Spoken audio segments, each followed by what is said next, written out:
바이오 시밀러 분야에서는 셀트리온이 글로벌 선두주자입니다. 파이자 같은 경우에는 남자분들이 모를 수 없는 기업이에요.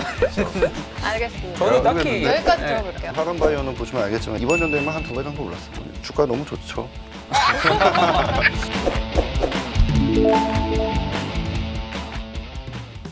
갑자기 가슴이 어? 가슴을 대인 것처럼 눈물에 패인 것처럼 지워지지 않는 상처들이 괴롭다. 너무 열심히 하셔서 제가 웃을 수가 없네요. 좀 현타 왔습니다 갑자기. 네, 오늘 어떤 주제로 얘기 나눠보나요? 오늘은 지워지지 않는 상처까지 네. 감싸줄 제약 바이오 섹터입니다. 이거 하려고 했습니다. 제약바이오. 네, 저도 제약바이오 관심도 많고 제가 공부도 조금 열심히 해보려 했는데 네. 너무 어렵죠. 어려운 것 같아요. 그렇죠, 그렇죠. 근데 계속 이제 바이오 의약품이라는 단어들이 많이 좀 보이더라고요. 네, 이게 맞아요. 무슨 의미예요? 바이오 의약품. 바이오 의약품은 살아있는 생물체로부터 세포를 추출해서 이용하여 만든 약품입니다. 일반적으로 저희가 알고 있는 합성 의약품보다는 독성이 매우 낮고요. 임상 성공률이 높다는 큰 장점이 있습니다. 네. 더군다나 난치성이나 만성 질환에도 뛰어난 효과를 가지고요. 종류로는 백신, 유전자 치료제, 유전자 제조합 의약품 등이 있습니다. 지금 이 코로나 시대여서 더 관심이 가는 것 같은데. 네, 백신이 요즘 되게 각광이잖아요. 그러니까요. 네네. 전 세계 바이오 의약품 시장은 6년간 연평균 9.1% 정도 성장할 것으로 예측이 되고요. 2024년까지 약 460조 원에 달할 것으로 기대되고 있습니다. 와, 성장성을 좀 가져가는 그렇죠. 제약바이오 섹터 어떤 기업 준비해 주셨나요? 네, 오늘 소개해드릴 세 기업 모두 다 바이오 의약품 분야에서 한가닥 하는 선수들입니다. 제가 소개시켜드릴 미국의 파이자는 바이오 의약품 선두주자로 대다수가 종종업계 최고 수준의 제품들로 알려져 있죠. 인정할 건 인정하겠습니다. 그럼요. 그렇죠. 인정해야죠. 대신에 한국의 셀트리온은 바이오 시밀러 분야 1위입니다. 제가 오늘 말씀드릴 종목은 화랑바이오라는 기업인데요. 중국에서 백신 및 혈액제제 관련해서 특화된 기업입니다.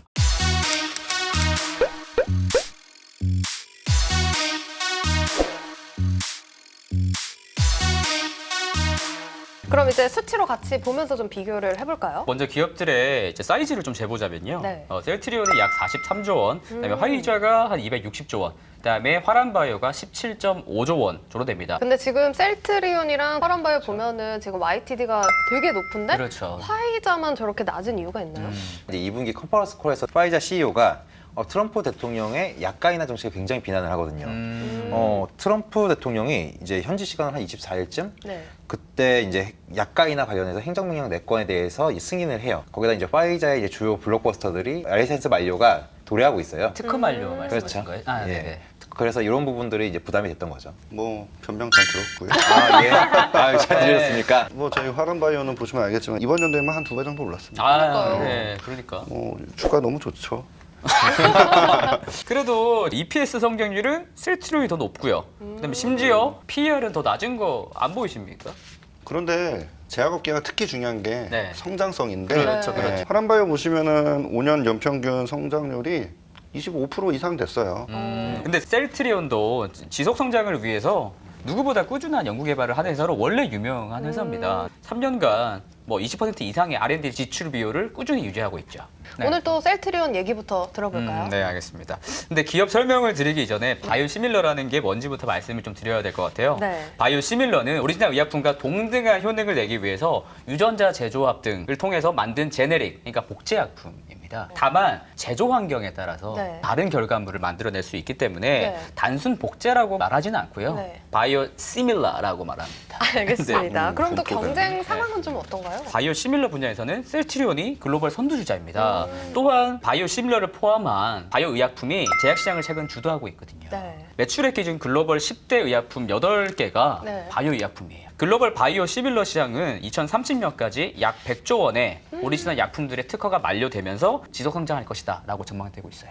그리고 셀트리온은 또 램시마 얘기 해주셔야 되잖아요. 네네. 예. 램시마는 2012년 8월에 출시되면서 셀트리온을 세계적인 기업으로 만들어준 아주 효자 상품이죠. 네. 류마티스 관절염과 같은 자가 면역 질환을 치료하기 위한 얀센의 레미케이드라는 오리지널 의약품을 기초로 만든 거예요. 아. 네. 근데 램시마는 웃기게도 2018년 기준으로서는 레미케이드의 판매량마저 제쳐버렸습니다.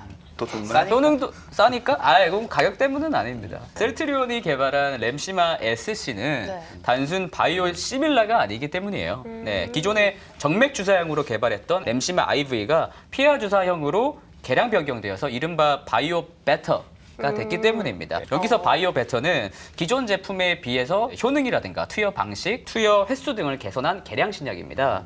네, 이 때문에 오리지널 의약품에 비해서 바이오 시밀러 제품은 한 70% 정도의 가격 책정을 못 받는 반면에 네. 바이오 베터는 오히려 2배에서 3배 정도 높은 가격으로 받을 수 있다는 것이죠. 램시마 말고 사실 네. 이제 추가 성장을 위한 또 신작들도 있을 것 같아요. 신작 당연히 있죠. 2017년 매출액 기준으로 1위를 기록했던 휴미라라고 있잖아요. 휴미라. 셀트리온이 바이오 시밀러를 지금 출시 준비 중하고 있습니다. 오. 유럽의 허가 절차는 이미 마친 상황이고요. 내년 여름 시장에 시판하겠다는 계획을 내세우고 있습니다. 네. 최근 유럽에서 바이오 시밀러 처방을 확대하는 추세이기 때문에 앞으로 신작도 잘 될 것 같아요. 구독, 좋아요. 바이오 의학계 선두주자로 불리는 화이자 얘기도 좀 해볼게요. 파이자 같은 경우에는 남자분들이 모를 수 없는 기업이에요. 왜죠? 왜요? 아주 저분들에게 권장해드리고 싶은 바이아그라로 굉장히 유명한 기업이거든요. 바이아그라요? 예. 그런 분들이셨군요. 참고하겠습니다. 저는 아니요. 저는 딱히 모르겠는데. 여기까지 예. 들어볼게요. 예. 사실 이 바이아그라로 유명하긴 하지만 이 회사가 170년 정도 된 굉장히 오래된 대형 제약사거든요. 170년이면은 언제부터 있었던 조선 시대거든요. 그럼 이 170년 중에서 언제부터 좀 본격적으로 성장을 한 건가요? 기적의 약을 양산하면서부터거든요. 기적의 약을 양산이요? 네, 기적의 약이라고 하면 이제 페니실린의 별명이거든요. 페니실린. 1차 세계대전 터지고 나서 그 당시에 항생제가 없었기 때문에 사람들이 조그만 상처 나도 곪고 썩고 심지어 다리를 잘라낸다든지 어우. 이런 끔찍한 상황이 벌어졌어요. 네. 네. 근데 그러던 와중에 플레밍이 페니실린을 발견하게 됐어요. 네. 이걸로 인해서 많은 사람들의 목숨을 구했는데 이 페니실린을 파이자가 양산을 하게 되죠. 이뿐만이 아니라 이제 동물 의약품이라든지 영양 그리고 생활용품까지 포트폴리오 확장을 시키고 네. 대표적으로 이제 바이아그라 같은 경우에도 연 매출 14억 달러, 우리나라 돈으로 한 1조 7천억 원 정도 되나요? 와, 그 정도의 기록을 가지고 있죠. 팔리네요. 또 이제 화이자가 요즘 코로나 백신으로도 핫하잖아요. 아, 그렇죠. 독일의 이제 바이오엔텍이라는 회사와 함께 네. 코로나19 백신을 이제 개발 중에 있거든요. 예. 백신 1억 회 접종분을 19억 5천만 달러에 미국 정부가 일단 계약을 했어요. 네. 추가로 이제 5억 명분의 약을 받기로 했고요. 네. 미 보건복지부에서는 임상 3상만 이제 효과랑 이제 안정성만 입증되면은 바로 저녁에 쏘겠다. 그렇죠. 라고 얘기를 했죠. 면역력 얻으려면은 이제 한 사람당 2회 정도 투여해야 한다고 하니까 인당 한 40달러 정도? 네. 그러니까 한 우리나라 돈으로 4만 8천 원 정도의 비용이 지불될 거고요. 네. 이번에 2분기 컨퍼런스 콜에서 얘기했던 부분인데 미국을 제외한 모든 선진국들에 대해서 가격을 좀 더 높게 책정할 수 있다라고 얘기했거든요. 그러면 그동안 이제 걱정거렸던 라이센스 만료 부분, 네. 이 부분이 커버가 가능해질 수 있는 거죠. 2분기 실적은 또 어떻게 나왔나요? 아무래도 이제 글로벌 제약사들도 이제 코로나19 영향을 피해갈 수는 없었어요. 순이익은 좀 급감을 하긴 했거든요. 네. 근데 이제 EPS는 0.78달러, 매출은 약 110억 달러로 시장 전망치는 상회했어요. 네. 연간 전망이 오히려 상향시켰다. 연간 신적 전망을 굉장합니다. 상향시켰다. 굉장히 네. 의미가 있다고 네. 보고 있어요. 구독, 좋아요. 중국으로 좀 넘어가 볼게요.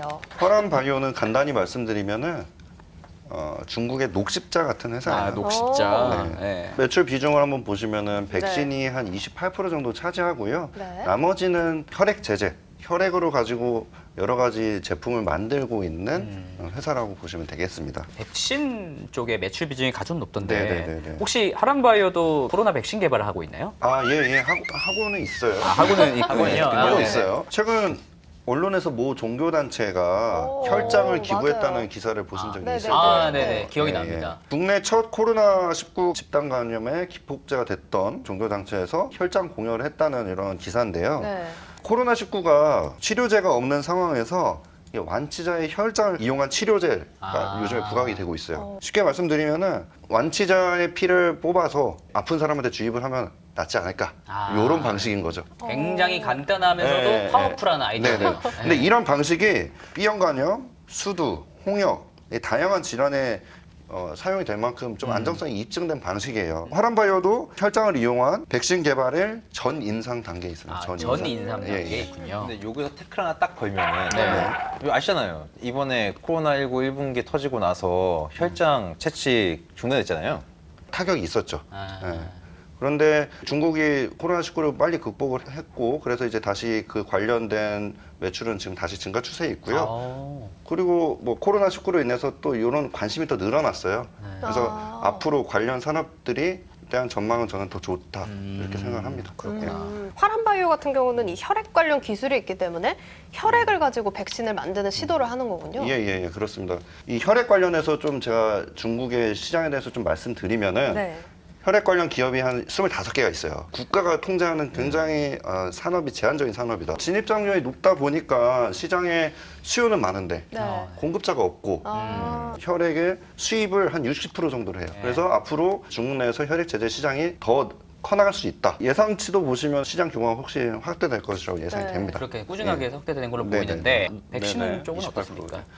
네, 백신 산업이 화람바이오의 성장 동력이다. 앞으로의 성장 동력이다. 왜 그러냐면은 중국의 독감 백신 접종률이 한 10% 미만이에요. 거우 되게 안 맞네요. 네. 근데 OECD 선진국 같은 경우에는 접종률 50% 정도 돼요. 그렇죠. 네. 그러다 보니까 중국이 앞으로 그럼 독감 백신 맞는 인구가 더 많이 늘어나지 않겠어요? 그쵸. 그렇죠. 네. 네. 그렇게 되면은 화람바이오가 수혜를 받을 수가 있다. 그러면은 독감 네. 백신 내에서 시장 점유율은 어떻습니까? 백신 시장에서 한 35%에서 40% 정도 차지해요. 오. 특히 네. 사가 백신 같은 경우는 점유율 80%예요. 사과 백신? 사과 네. 백신이 뭐예요? 근데 사가 백신은 사과 뭐냐면요. 그 백신 하나 한 번 맞으면은 A형 독감 2가지, B형 독감 2가지를 예방을 할 수가 있습니다. 일석사조네요. 네, 예. 향후 중국인들의 예방 접종에 대한 인식이 늘어날 거고 네. 백신 시장의 수요는 확대될 것으로 기대가 됩니다. 구독, 좋아요. 네, 오늘은 코로나로 더 주목을 받고 있는 섹터, 제약 바이오 업종에 대해서 살펴봤는데요. 한국은 셀트리온, 미국은 화이자, 중국은 화람바이오. 기업 관심 가져보시면 좋을 것 같습니다. 네, 다음 편에는 더 재밌고 유익한 기업들을 찾아올 테니까 기대해 주시고요. 그럼 저희는 다음 시간에 뵙도록 하겠습니다. 감사합니다.